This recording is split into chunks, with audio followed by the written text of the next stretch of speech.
Alright, first things first. Let's see if we can get out of this blasted driveway. That little ridge of snow I just backed over never would have happened. That's just a given.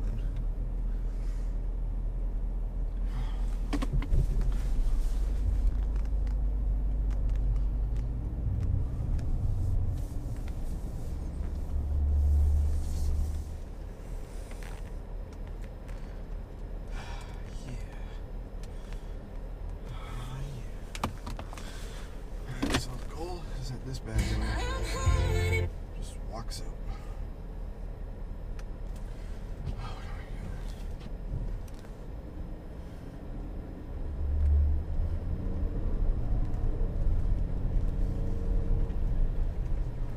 Look at that. She just walks out. Well, there you go. From a dead stop. Hi. Going to make it out of the driveway. Get to the top, through the thick stuff the plows have put out. No problems.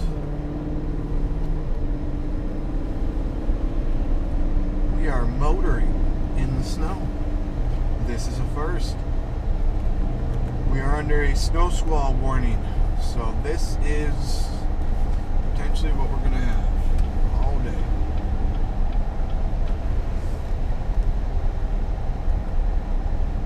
All over the damn place. Dude, you should go buy a Camaro. Way better in the snow. So, let's take the hat off. Gloves are off. Let's get comfy. I wanted to share with you guys something that really irritated me. And it boiled my blood. I was down at the dealership. The girlfriend was getting her snow tires looked after. There had been some problems and some miscommunication, and the wrong tires got put on, and it was just this big rigmarole. But that wasn't the issue. The dealership stood up to the plate. They said, okay, we'll do this and this and this. Not a problem. So she was supposed to go down and get her tires basically just swapped out and her old tires put back on the rims. All right, I'll be right back. What's up? Hey, that thing's good in the snow, eh? Didn't even spin it, just walked it. Alright, so, sorry about that, Dad called. I wanted to see if I made it out of the driveway. So, what was supposed to take 1 hour to swap out some tires ended up taking almost 4 hours. Okay, so let's say they're busy and the car didn't get in right away. I wasn't overly concerned about that. I went down at the 3-hour mark. I was done at the gym. I decided to go down and spend some time with the girlfriend, look at some Cadillacs, look at some Buicks, look at some, they had a Rally Sport Camaro there, and just, it was convertible, and just, kind of tinker and just spend some time with her, because she doesn't like dealerships, and I love them. So, I figured, what the heck. I went down, and she was paying her bill, and because they were doing basically almost $1,100 worth of exchange, and then there was a $300 bill owing, we were going over the bill to make sure everything was exactly as it should have been. She's an engineer, so her numbers are just on point, and if anything's out by a cent, she knows it, she calls it, and then we gotta, basically restart the process all over again. So, while standing there going over the numbers, a young guy walks in. I assume it's one of the young guys that moves the cars around the yard. And I thought he walked in and dropped a rock on the counter. They have all nice granite desks that they sit at the service department. Like most of the dealerships, it's pretty swanky. And I thought he dropped a rock. It was really loud. And then something slid off into the receptionist, or the, service girl's lap. And she said to him, wow, somebody's moody. And he was walking away like he was a real, I guess, just strutting his stuff, kind of like peacocking, like he was proud of what he did. And when she said that to him, he turned around and said, Merry Christmas. And I was just like, I was trying to process what was going on, and he walked away, and I was sitting there going over the numbers with the girlfriend. And I asked the girl, I go, was that somebody's car keys? Did he just throw somebody's car keys at the desk and walk out of here like he couldn't care less about somebody else's property? And she said yes. She goes, yeah, these guys do this all the time. And it just like, oh my God. I don't know if it's because I work out. It's like that roid rage mentality. But like every vein in my body, like every muscle just contracted. And I was like, I want to choke that guy out. And I told them that. I said, if that was my keys, I walked in and I seen him drop my keys on the counter, I would choke him out on the floor.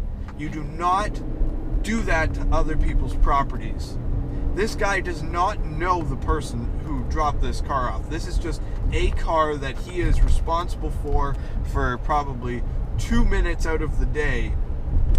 And his reaction is just walk in and drop the keys because he's having a crummy day. And I left just stewing about it. And then on my drive home, I just went crazy. So I called the shop foreman down there after contemplating, do I go back down and raise a huge stink, or do I just call them down there and leave it in their ball court? I mean, it is their problem, so I left it in their ball court, and I called them. I called the shop foreman. I explained what happened, and I go, like, I'm bringing my car down in a week from now, and what if that happens to me? Like, if I come in and my car keys are damaged, I am going to find this blonde-haired kid, and I am going to choke him out on the floor. There will be nobody that can stop me.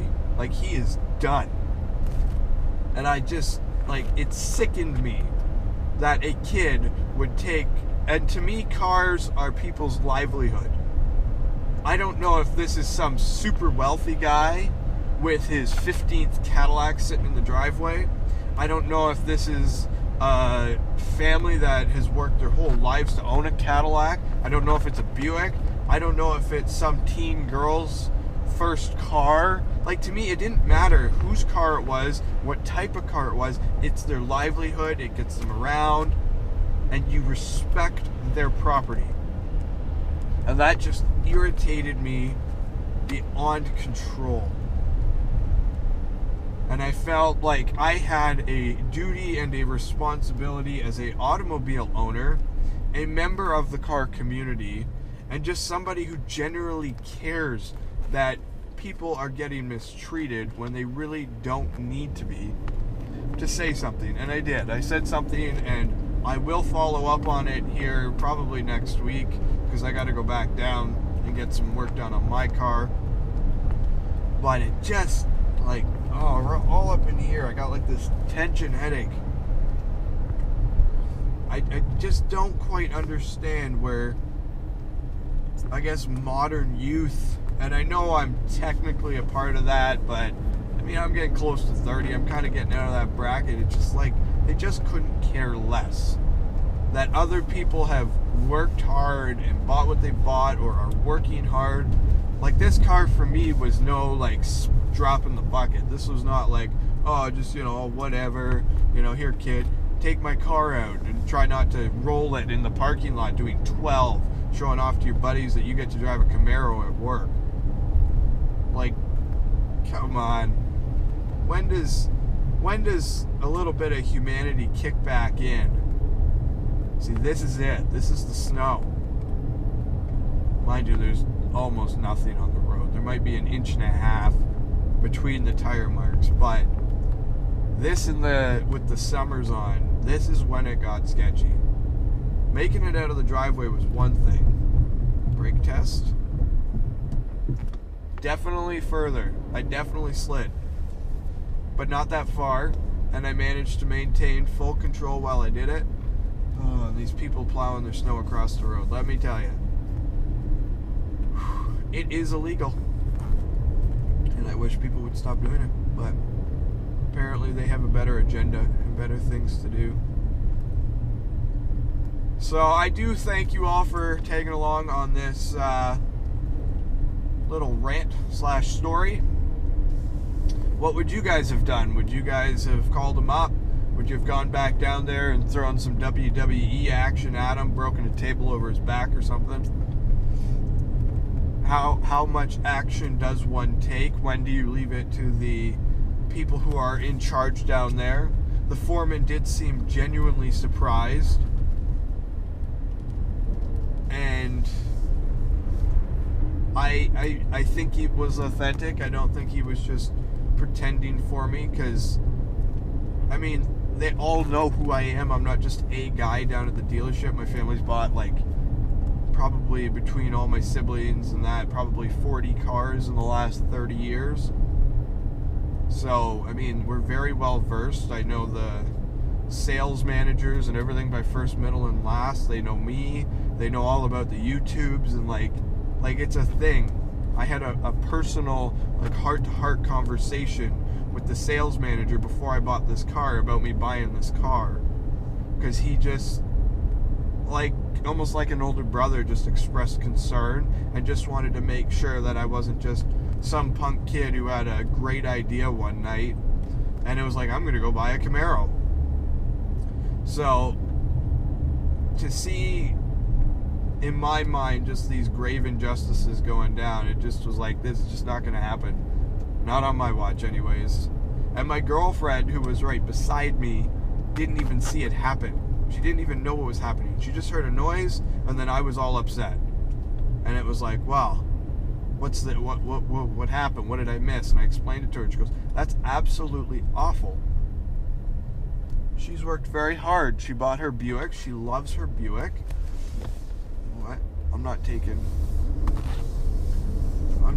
these side roads. They're kind of sketching me out at the moment. So, I mean, if it happened to her, it would just be like a travesty. You go in, these keys are worth $400, $500, $600, and he just walks in and boop. Oh my God. I think I'm getting reheated about it, and I want to go back down and just finish it. Go all Mortal Kombat on that.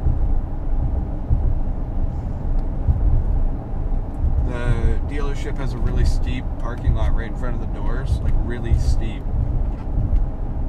And I kind of wouldn't mind just putting him, on the ground and just accidentally putting one of the vehicles in neutral.